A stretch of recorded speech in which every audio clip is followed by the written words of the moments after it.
అండి నమస్తే, welcome to my channel. ఈరోజు గోంగూర పచ్చడి ఎలా ప్రిపేర్ చేయాలో చూసేద్దాం. గోంగూర 5 కట్టలండి. ఇవి శుభ్రంగా 3-4 టైమ్స్ వాష్ చేసుకొని తీసుకుందాం.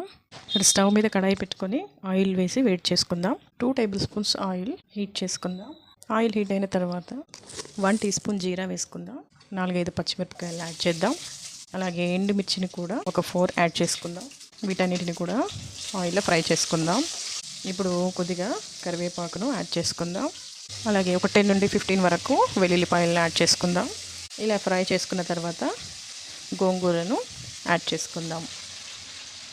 ఇవి కాడలు లేకుండా ఆకులు మాత్రమే శుభ్రంగా వాష్ చేసుకొని తీసుకున్నాము. ఇప్పుడు వీటిని ఆయిల్లో వేసి ఫ్రై చేసుకుందాం. గోంగూర పూర్తిగా ఫ్రై అవ్వాలి. కొద్దిగా గుజ్జు ఉండే వరకు వీటిని ఫ్రై చేసుకుందాం.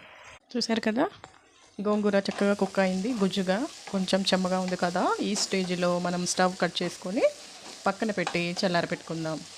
ఇప్పుడు స్టవ్ మీద మరొక ప్యాన్ పెట్టుకొని 1/2 కప్పు పల్లీలను దోరగా వేయించుకుందాం.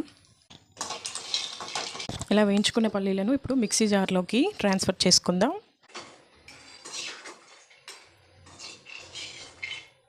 ఈ పల్లీలు పూర్తిగా చల్లారిన తర్వాత మిక్సీలో వేసి ఫైన్ పౌడర్లా గ్రైండ్ చేసుకోవాలి.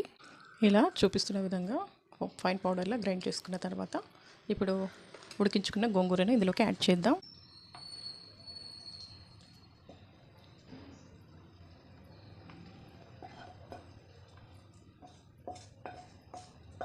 ఇప్పుడు ఇందులోకి 1/2 టీ స్పూన్ సాల్ట్ని యాడ్ చేసుకొని మెత్తగా గ్రైండ్ చేసుకోవాలి. ఇలా మెత్తగా గ్రైండ్ చేసుకున్న తర్వాత ఇప్పుడు ఒక ఉల్లిగడ్డని ఇలా ముక్కల కింద కట్ చేసుకొని దీన్ని కూడా మిక్సీలో వేసి గ్రైండ్ చేసుకుందాం. మిక్సీ జార్ చిన్నదైతే పెద్ద దాంట్లో తీసి ఒకసారి ఇలా గ్రైండ్ చేసుకుందాం.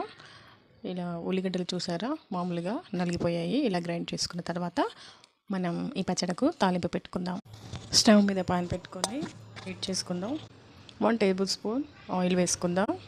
ఆయిల్ హీట్ అయిన తర్వాత 1 టీ స్పూన్ ఆవాలు వేయించుకుందాం.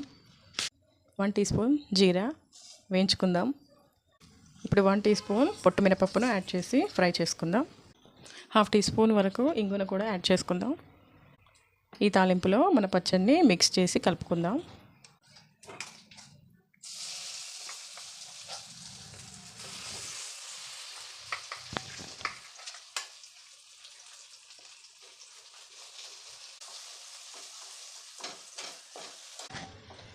ఇప్పుడు ఉప్పు తగ్గినట్లయితే మరికొంత యాడ్ చేసుకోండి. ఇలా 1 మినిట్ పాటు ఫ్రై చేసుకొని దించేసుకుంటే మన పచ్చడి రెడీ అవుతుంది. దీన్ని ఒక సర్వింగ్ బౌల్లోకి ట్రాన్స్ఫర్ చేసుకుందాం. ఈ రెసిపీ కనుక మీకు నచ్చినట్లయితే ఈ వీడియోని లైక్ చేయండి, మీ ఫ్రెండ్స్ అండ్ ఫ్యామిలీ మెంబర్స్కి షేర్ చేయండి. అలాగే ఈ ఛానల్ని సబ్స్క్రైబ్ చేసుకోండి.